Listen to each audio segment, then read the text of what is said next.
Bible అనే పరిశుద్ధ గ్రంథాన్ని ఫస్ట్ పేజీ నుంచి లాస్ట్ పేజీ వరకు చెప్పట్లేదు ఎందుకు ఈ పాస్టార్లు? ఈ బైబిల్ పరిశుద్ధ గ్రంథమా లేదా బూతుల గ్రంథమా? అసలు ఈ నల్లట్ట బైబిల్లో ఏముంది? నల్లటి చీకటి కమ్ముకున్న ఈ పరిశుద్ధ గ్రంథంలో ఎంతటి వెలుగు ఉందో జనం అనే వెలుతురులోకి తీసుకొని రావడానికి శ్రీరామ్ భారతదేశ ధర్మయుద్ధం అనే యూట్యూబ్ ఛానల్ లక్ష్యం. 1. ఆరంభంలో దేవుడు ఆకాశాలను భూమిని సృష్టించాడు. 2. భూమి నిరాకారంగా శూన్యంగా ఉంది. జలాగాధం మీద చీకటి కమ్ముకుని ఉంది. దేవుని ఆత్మ ఆ మహా జలరాశిపై కదలాడుతూ ఉన్నాడు. యెహోవా జలరాశి మీద ఒక ఆత్మ దెయ్యంలాగా కదలాడుతూ ఉన్నాడు. విచిత్రంగా సృష్టిని తయారు చేస్తాడు. ఎంత విచిత్రంగా తయారు చేస్తాడో చూడండి. 3. దేవుడు వెలుగు కలుగుగాక అన్నాడు. వెలుగు కలిగింది. 4. ఆ వెలుగు దేవునికి మంచిదిగా అనిపించింది. ఇప్పుడు ఒక పాయింట్ అర్థం చేసుకోండి. యెహోవా ఇక్కడ వెలుగు కలుగును కాక అన్నాడంట. ఆ తర్వాత ఇది మంచిదిగా అనిపించిందంట. అంటే అనిపించటమే కానీ ముందే ఇలా సృష్టి చేద్దాము, ఇలాగా వెలుగును తెప్పిద్దాము, తర్వాత చీకటి అనే అంటే ఒక జ్ఞానంతో ముందరనే ఆయన ఒక అవగాహన ఉండి సృష్టిని తయారు చేయట్లా. ఒక జ్ఞానంతో ఒక శక్తితో ముందే ఇలా జరిగిద్ది అనే ఒక తెలివితో ఆయన సృష్టిని తయారు చేయట్లా. ఏదో ఒకదాని ఒకటి తయారు చేసుకుంటూ మంచిది కలిగిద్ది కదా అన్నట్టుగా సృష్టిని తయారు చేస్తున్నాడు. ఇక్కడ యెహోవాను చూస్తే దేవుడు అనుకోం, ఒక అజ్ఞాని అనుకుంటాం. అది ఎలాగనో ముందు ముందు మీకే అర్థమైద్ది, చూడండి. దేవుడు వెలుగును చీకటిని వేరు చేశాడు. 5. దేవుడు వెలుగుకు పగలు అని చీకటికి రాత్రి అని పేర్లు పెట్టాడు. ఇక్కడ యెహోవా ఏం చేశాడు? పగులుని చీకటిని చీల్చాడంట. అంటే చీల్చేటప్పుడు ఎంత కష్టపడ్డాడు. సాయంత్రం అయింది, ఉదయం వచ్చింది. మొదటి రోజు 6. దేవుడు మహాజలరాశి మధ్యలో ఒక విశాల ప్రదేశం కలుగుగాక, అది నీళ్ల నుండి నీళ్లను వేరు చేయుగాక అన్నాడు. 7. దేవుడు ఆ విశాలమైన ప్రదేశాన్ని చేసి దానిపైన ఉన్న జలాలను కింద ఉన్న జలాలను వేరు చేశాడు. అది అలాగే జరిగింది. 8. దేవుడు ఆ విశాల ప్రదేశానికి ఆకాశం అని పేరు పెట్టాడు. రాత్రి అయింది, ఉదయం వచ్చింది. 2వ రోజు. 9. దేవుడు ఆకాశం కింద ఉన్న జలాలు ఒకే చోట సమకూడి ఆరిన నేల కనబడాలి అన్నాడు. అలాగే జరిగింది. 10. దేవుడు ఆరిన నేలకు భూమి అని పేరు పెట్టాడు. కూర్చి ఉన్న జలాలకు సముద్రాలు అని పేరు పెట్టాడు. అది ఆయనకు మంచిదిగా అనిపించింది. సృష్టిని తయారు చేయటంలో యెహోవా ఎంత కష్టపడుతున్నాడు. ఇవన్నీ చేస్తూనే ఉన్నాడు. మళ్ళీ ఆయనకు మంచిదిగా అనిపించిందంట. మరి ఇలాగ మంచిదిగా అనిపించి ఎన్ని మంచి పనులు చేస్తాడో చూడండి. 11. దేవుడు వృక్ష జాలాన్ని, విత్తనాలుండే చెట్లను, భూమిపై తమ తమ జాతి ప్రకారం విత్తనాలు ఉండి ఫలం ఇచ్చే పండ్ల చెట్లను భూమి మొలిపించాలి అన్నాడు. అలాగే జరిగింది. 12. వృక్ష జాతిని, విత్తనాలుండే చెట్లను, భూమి మీద తమ తమ జాతుల ప్రకారం తమలో విత్తనాలు ఉండి ఫలం ఇచ్చే పండ్ల చెట్లను భూమి మొలిపించింది. అది ఆయనకు మంచిదిగా కనబడింది. 13. రాత్రి అయింది, ఉదయం వచ్చింది. 3వ రోజు. 14. దేవుడు రాత్రి నుంచి పగలును వేరు చేయడానికి ఆకాశ విశాలంలో జ్యోతులు ఉండాలి. కాలాలకు, రోజులకు, సంవత్సరాలకు అవి సూచనలుగా ఉండాలి. 15. భూమికి వెలుగు ఇవ్వడానికి ఆకాశ విశాలంలో జ్యోతులుగా అవి ఉండాలి అన్నాడు. అలాగే జరిగింది. 16. దేవుడు 2 గొప్ప జ్యోతులు చేశాడు. పగటిని ఏలడానికి పెద్ద జ్యోతిని, రాత్రిని పాలించడానికి చిన్న జ్యోతిని చేశాడు. ఆయన నక్షత్రాలను కూడా చేశాడు. 17. భూమికి వెలుగు ఇవ్వడానికి. 18. పగటిని రాత్రిని పాలించడానికి, వెలుగును చీకటిని వేరు చేయడానికి దేవుడు ఆకాశ విశాలంలో వాటిని అమర్చాడు. అది ఆయనకు మంచిదిగా కనబడింది. చేశాడు అని చెప్పుకుంటారు. చేశాడు అంటే అయ్యం బొమ్మలా, లేకపోతే ఒక చెక్క మీద చెక్కుకుంటా, ఒక చెక్కనో ఒక బండనో చెక్కుకుంటా శిల్పాలలాగా చేయటానికి. 19. రాత్రి అయింది, ఉదయం వచ్చింది. 4వ రోజు. 20. దేవుడు చలించే ప్రాణులు జలాల్లో కుప్పలు తెప్పలుగా నిండిపోవాలి. భూమిపై ఉన్న ఆకాశ విశాలంలో పక్షులు ఎగరాలి అన్నాడు. 16. దేవుడు 2 గొప్ప జ్యోతులు చేశాడు. పగటిని ఏలడానికి పెద్ద జ్యోతిని, రాత్రిని పాలించడానికి చిన్న జ్యోతిని చేశాడు. ఆయన నక్షత్రాలను కూడా చేశాడు. 17. భూమికి వెలుగు ఇవ్వడానికి. 18. పగటిని రాత్రిని పాలించడానికి, వెలుగును చీకటిని వేరు చేయడానికి దేవుడు ఆకాశ విశాలంలో వాటిని అమర్చాడు. అది ఆయనకు మంచిదిగా కనబడింది. 19. రాత్రి అయింది, ఉదయం వచ్చింది. 4వ రోజు. 20. దేవుడు చలించే ప్రాణులు జలాల్లో కుప్పలు తెప్పలుగా నిండిపోవాలి. భూమిపై ఉన్న ఆకాశ విశాలంలో పక్షులు ఎగరాలి అన్నాడు. 21. దేవుడు బ్రహ్మాండమైన జలచరాలను, చలించే ప్రాణులన్నిటినీ వాటి వాటి జాతుల ప్రకారం పుష్కలంగా జలాలను నింపివేసేలా సృష్టించాడు. ఇంకా వాటి వాటి జాతి ప్రకారం రెక్కలున్న ప్రతి పక్షిని సృష్టించాడు. అది ఆయనకు మంచిదిగా కనబడింది. 22 దేవుడు, మీరు ఫలించి వృద్ధి పొందండి, సముద్ర జలాలను నింపండి, పక్షులు భూమి మీద విస్తరించాలి అని వాటిని దీవించాడు. 23 రాత్రి అయింది, ఉదయం వచ్చింది, 5వ రోజు. 24 దేవుడు, వాటి వాటి జాతుల ప్రకారం ప్రాణం గలవాటిని, అంటే వాటి వాటి జాతి ప్రకారం పశువులను, పురుగులను, అడవి జంతువులను భూమి పుట్టించాలి అన్నాడు. అలాగే జరిగింది. ఇక్కడ పక్షులని, నెలలో ఉండే చేపలని, జలరాశులు అన్నిటిని ఆయన సృష్టించాడు. భూమి మీద ఉండే పురుగుల్ని ఇవన్నిటినేమో భూమి పుట్టించాలి అని ఆదేశించాడంట. అప్పుడు భూమి పుట్టించిందంట. అప్పుడు అలాగనే జరిగిందంట ఈయన మాట వాకుతో. 25 దేవుడు, వాటి వాటి జాతుల ప్రకారం అడవి జంతువులను, వాటి వాటి జాతుల ప్రకారం పశువులను, వాటి వాటి జాతుల ప్రకారం నేల మీద పాకే ప్రతి పురుగును చేశాడు. అది ఆయనకు మంచిదిగా కనబడింది. 26 దేవుడు ఇలా అన్నాడు, మన స్వరూపంలో మన పోలికలో మనిషిని చేద్దాం. సముద్రంలో చేపల మీద, ఆకాశంలో పక్షుల మీద, పశువుల మీద, భూమి మీద పాకే ప్రతి జంతువు మీద, భూమి అంతటి మీద వారికి ఆధిపత్యం ఉండాలి అన్నాడు. 27 దేవుడు తన స్వరూపంలో మనిషిని సృష్టించాడు. దేవుని స్వరూపంలో అతన్ని సృష్టించాడు. పురుషుడిగా స్త్రీగా వాళ్లను సృష్టించాడు. 28 దేవుడు వాళ్లను దీవించి, మీరు ఫలించి సంఖ్యలో వృద్ధి చెందండి, భూమి అంతటా విస్తరించి భూమిని నింపి దాన్ని స్వాధీనం చేసుకోండి, సముద్రంలో చేపలను, ఆకాశంలో పక్షులను మీద, భూమి మీద పాకే ప్రతి ప్రాణిని పరిపాలించండి అని చెప్పాడు. 29 దేవుడు ఇంకా ఇలా అన్నాడు, చూడండి, భూమి మీద ఉన్న విత్తనాలిచ్చే ప్రతి చెట్టును, విత్తనాలున్న ఫలాలు ఇచ్చే ప్రతి చెట్టును మీకు ఇచ్చాను, అవి మీకు ఆహారం అవుతాయి. 30 భూమి మీద ఉండే జంతువులన్నిటికీ, ఆకాశ పక్షులన్నిటికీ, భూమి మీద పాకే జీవాలన్నిటికీ, పచ్చని చెట్లన్నీ ఆహారం అవుతాయి అన్నాడు. అలాగే జరిగింది. 31 దేవుడు తాను చేసిందంతా చూసినప్పుడు అది ఆయనకు ఎంతో మంచిదిగా కనబడింది. రాత్రి అయింది, ఉదయం వచ్చింది, 6వ రోజు. ఇద్దరు సామాన్య మనుషులు గనక మాట్లాడుకున్నట్టు సృష్టిని తయారు చేశాడు.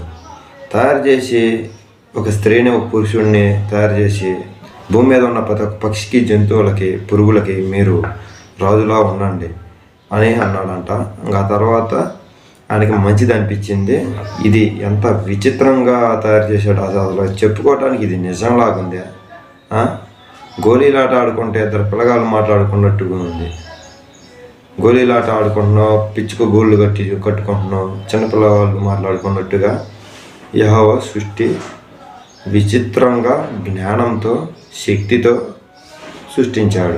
1 ఆకాశాలు, భూమి, వాటిలో ఉన్నవన్నీ పూర్తి అయ్యాయి. 2 7వ రోజు దేవుడు తాను చేసిన పని ముగించాడు. కాబట్టి తాను చేసిన పని అంతటి నుంచి 7వ రోజున విశ్రాంతి తీసుకున్నాడు. దేవుడు అంటే ఇక్కడ విశ్రాంతి తీసుకున్నాడంట 7వ రోజున. అసలు దేవుడు శక్తివంతుడు. ఈ సృష్టికి, ఈ భూమండలానికి, ఆకాశానికి, నక్షత్రాలకి, ప్రతి ఒక్క దానికి ఈయన శక్తివంతమైన కాపరి యెహోవా. అయితే ఆయన మళ్ళీ రెస్ట్ తీసుకోవటం ఏంది, అలసిపోయి. ఇది శరీరం కాదు కదా, జలపాతాల మీద, జలాల మీద కదిలాడుతున్న ఆత్మ కదా, ఆత్మకు కూడా రెస్ట్ ఉండదా? లేకపోతే శక్తి లేని యెహోవా శక్తి పుంజుకోవడానికి మళ్ళీ రెస్ట్ తీసుకుంటున్నాడు. 3 దేవుడు ఆ 7వ రోజును ఆశీర్వదించి పవిత్రం చేశాడు. ఆయన తాను చేసిన సృష్టి కార్యం అంతటి నుంచి విశ్రాంతి తీసుకున్న కారణంగా ఆ రోజును పవిత్రపరిచాడు. అదే మన క్రైస్తవులకి ఆదివారం అనే సెలవు, అంత పవిత్రమైన రోజు. ఈ పవిత్రమైన రోజు ఏం చేస్తారంటే 1 కేజీ 2 కేజీలు మాంసం తెచ్చుకుంటారు. ఆ తర్వాత వండుకొని తింటారు, చర్చికి వెళ్తారు. చర్చీలలో మందు అనే ద్రాక్షారసం, మధుమాంసాలతో భుజిస్తూ ఉంటారు పాస్టర్లు. ఇది వీళ్ళ చర్చీల పవిత్రత. మాంసాహారాలు తినటం, ద్రాక్షారసం లాంటి మందు తాగటం. పవిత్రమైన రోజు పాటించేది వీళ్ళు ఇలాగుంటుంది. సృష్టి 2వ కథనం. 4 దేవుడైన యెహోవా భూమిని, ఆకాశాలను చేసినప్పుడు ఆకాశాల సంగతి, భూమి సంగతి ఈ విధంగా ఉన్నాయి. 5 భూమి మీద అంతకుముందు ఆరుబయట ఏ పొదలు లేవు, ఏ చెట్లు మొలవలేదు.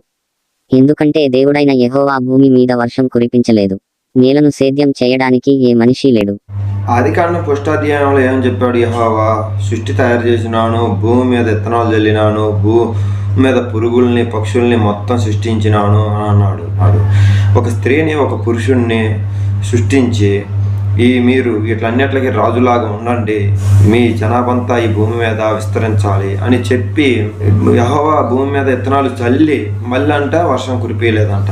ఇందాక ఒక స్త్రీని పురుషుడిని తయారు చేసినాడు అన్నాడు, ఇప్పుడేమో ఈ సేద్యం చేయడానికి ఏ మనిషి లేడు అని అంటున్నాడు. మనిషి సేద్యం చేసేయడానికి మనిషి ఏమిటి? ఇద్దరు మనుషులకి సేద్యం చేయడానికి ఎంత ఆహారం కావాలి?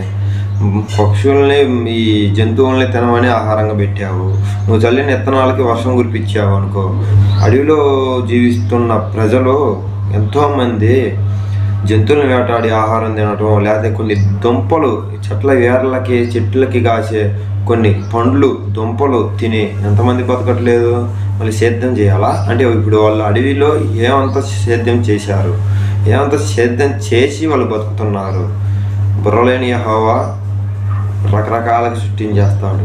బుర్రలో గుజ్జు లేని యెహోవా ఎటు తిరిగి ఎటు మాట్లాడతాడు. ఇప్పుడు ఇలాగ నడుస్తాడు, ఆ నడిచిన నడకను మళ్ళీ మర్చిపోయి మళ్ళీ కొత్తగా నడుస్తూ ఉంటాడు యెహోవా. 6 కాని భూమిలో నుంచి నీటి ప్రవాహాలు పొంగి నేలంతా తడిపేది గనక భూతలం అంతటా నీళ్లు ఉండేవి. 7 దేవుడైన యెహోవా నేలలో నుంచి మట్టి తీసుకుని మనిషిని చేసి అతని ముక్కుపుటాల్లో ఊపిరి ఊదాడు. మనిషికి ప్రాణం వచ్చింది. పుష్టాధ్యాయంలోనే స్త్రీని పురుషుణ్ణి తయారు చేసినాను, సృష్టించాను అని అన్నాడు. ఇప్పుడేమో మట్టిని తీసుకొని ఆ మట్టిని బొమ్మను చేసి ఆయన రూపంలాగా దాని నోట్లోనూ ముక్కులోనూ ఊదాడంట. అది ప్రాణం పోసుకుందంట. ఇంకా వినండి, సృష్టి తయారు చేయటంలో యెహోవా ఎంత త్యాగం చేశాడు, ఎంత శక్తిని దారపోశాడు. 8 దేవుడైన యెహోవా తూర్పు వైపున ఏదెనులో ఒక తోట వేసి తాను చేసిన మనిషిని అందులో ఉంచాడు. 9 దేవుడైన యెహోవా కళ్ళకు అందమైన ఆహారానికి మంచిదైన ప్రతి చెట్టును అక్కడ నేలలో నుంచి మొలిపించాడు. ఇంకా ఆ తోట మధ్యలో జీవవృక్షాన్ని, ఏది మంచో ఏది చెడో తెలిపే వృక్షాన్ని కూడా నేలలో నుంచి మొలిపించాడు. 10 ఆ తోటను తడపడానికి ఏదెనులో నుంచి ఒక నది బయలుదేరి అక్కడ నుంచి చీలిపోయి 4 పాయలు అయింది. యెహోవా ఒక మనిషిని పెట్టి అక్కడ ఒక పండ్ల చెట్లను మొలిపించాడంట. వాటికి పండ్లు కాస్తున్నాయి. వాటి మధ్యలో మంచి చెడు అనే ఒక చెట్టును కూడా మొలిపించాడంట. వాటిని తడపడానికి ఒక నది అనేది వచ్చి 4 పాయలుగా చీలిందంట. అంటే వర్షాన్ని కురిపిస్తే ఏమైంది అంటే వర్షాన్ని కురిపించే అంత శక్తి లేదేమో యెహోవాకి. ఇందాకేమో విత్తనాలు నాటి వర్షం కురిపియలేదు నేనే అని అన్నాడు. ఇప్పుడేమో నదినే నడిపించాడు అతను వేసిన తోటకి. 11 మొదటిదాని పేరు పీషోను. అది బంగారం ఉన్న హవీలా దేశమంతటా ప్రవహిస్తున్నది. 12 ఆ దేశంలో దొరికే బంగారం ప్రశస్తమైనది. అక్కడ ముత్యాలు, గోమేధిక మణులు కూడా దొరుకుతాయి. యెహోవా బంగారపు గనులు ముత్యాలు ఉన్న ఒక దేశం గురించి చెప్పాడు. ఆ నది పారినంత వరకు అక్కడ కొన్ని నిధులు ఉంటాయంట. క్రైస్తవ పాస్టర్లో మొత్తం జనాల డబ్బుని దశమరూపకంలో జలగల్లాగా బెలవకుండా అక్కడికి పోయి సావండి. మీకు కావాల్సినంత మీ యెహోవా సృష్టించి అక్కడ పాతిపెట్టి ఉంచాడు. అవి తెచ్చుకొని బతకండి. జనాల్ని మాయబుచ్చి 4 మాయ మాటలు చెప్పి కోట్లు కొల్లగొట్టొద్దు. జనాలని కొంచెం బాగా బతకనివ్వండి. మీ మాయ మాటలు విని వాళ్ళని నాశనం చెయ్యొద్దు. 13 రెండో నది పేరు గీహోను. అది ఇథియోపియాకు దేశమంతటా ప్రవహిస్తున్నది. 14 మూడో నది పేరు హిద్దెకెలు. అది అష్షూరుకు తూర్పు వైపు ప్రవహిస్తున్నది. 4వ నది యూఫ్రటీసు. 15 దేవుడైన యెహోవా ఏదెను తోట సాగు చేయడానికి దాన్ని చూసుకోవడానికి మనిషిని అక్కడ పెట్టాడు. 16 దేవుడైన యెహోవా, ఈ తోటలో ఉన్న ప్రతి చెట్టు ఫలాన్ని నువ్వు అభ్యంతరం లేకుండా తినొచ్చు. 17 కానీ మంచి చెడ్డల తెలివిని ఇచ్చే చెట్టు ఫలాలు మాత్రం నువ్వు తినకూడదు. నువ్వు వాటిని తిన్న రోజున ఖచ్చితంగా చచ్చిపోతావు అని మనిషికి ఆజ్ఞాపించాడు. మంచి చెడు పండ్లు తిన్నారు ఆదాము. మనకి మంచి చెడు అనేది తెలిసింది అని యెహోవా బైబిల్లో ఈ క్రైస్తవ పాస్టర్లు వీళ్ళందరూ వెర్రికోతలు కూస్తూ ఉంటారు. ఆ మంచి చెడు అనే పండు భూమి మీద ఇప్పుడు ఎక్కడ ఉంది, ఎలా ఉంటుంది, ఒకసారి చూపించండి. 18 దేవుడైన యెహోవా, మనిషి ఒంటరిగా ఉండడం మంచిది కాదు. అతనికి సరిపడిన తోడును అతని కోసం చేస్తాను అనుకున్నాడు. ఆదాము ఒకడే ఉంటే మంచిది కాదంట. మరి ఆయన దెయ్యాలు భూతాలు ఏమైనా మెదబడి తింటాయేమో. అతనికి సరిపడే జోడు చేస్తాడంట యెహోవా. చూడండి. 19 దేవుడైన యెహోవా, ప్రతి భూజంతువును ప్రతి పక్షిని నేలలో నుంచి చేసి ఆదాము వాటికి ఏ పేర్లు పెడతాడో చూడడానికి అతని దగ్గరికి వాటిని రప్పించాడు. జీవం ఉన్న ప్రతిదానికి ఆదాము ఏ పేరు పెట్టాడో ఆ పేరు దానికి ఖాయం అయింది. యెహోవాకి సృష్టినేత తయారు చేశాడు కానీ పేర్లు పెట్టడానికి జ్ఞానం అనేది లేక ఆదాం దగ్గరికి పక్షుల్ని, జీవరాశుల్ని, పశువుల్ని మొత్తాన్ని తీసుకుని వచ్చాడు.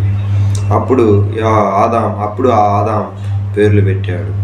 20 అప్పుడు ఆదాము పశువులన్నిటికీ, ఆకాశ పక్షులన్నిటికీ, భూజంతువులన్నిటికీ పేర్లు పెట్టాడు.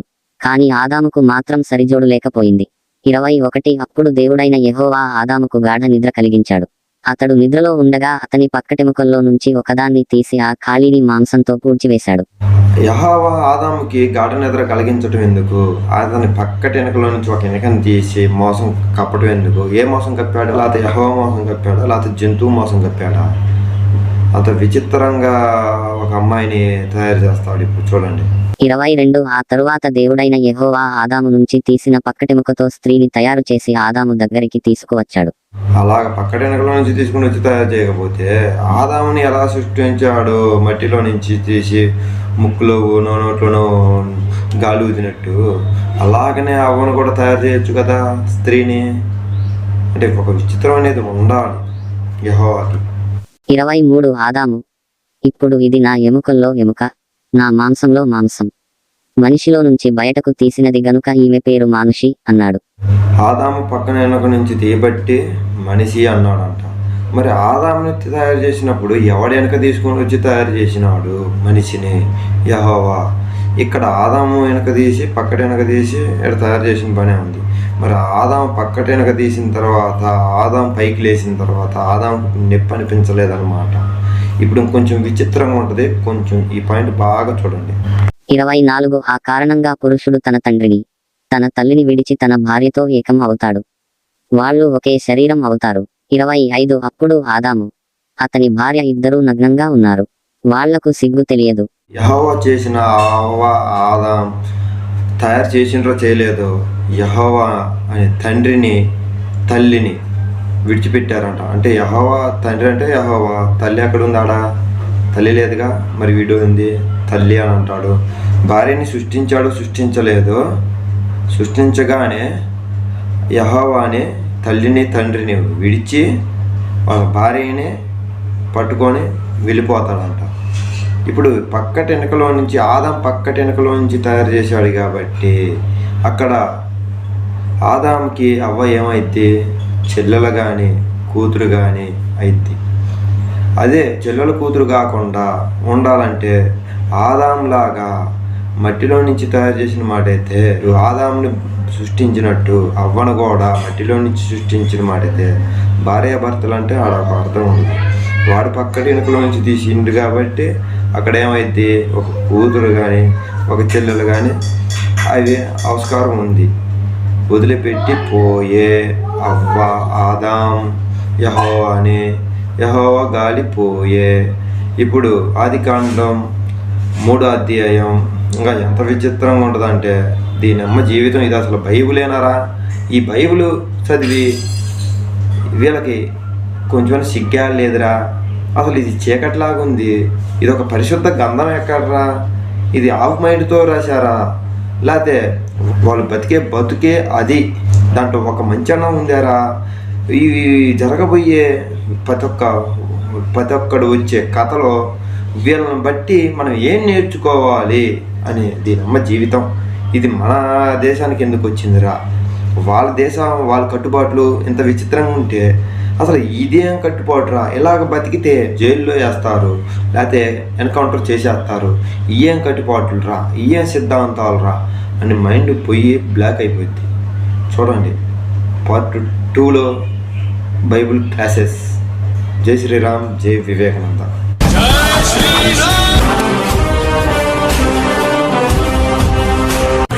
ధర్మం కోసం యుద్ధం చేయమని చెప్పిన అతన్ని మించిన వీరుడెవరు?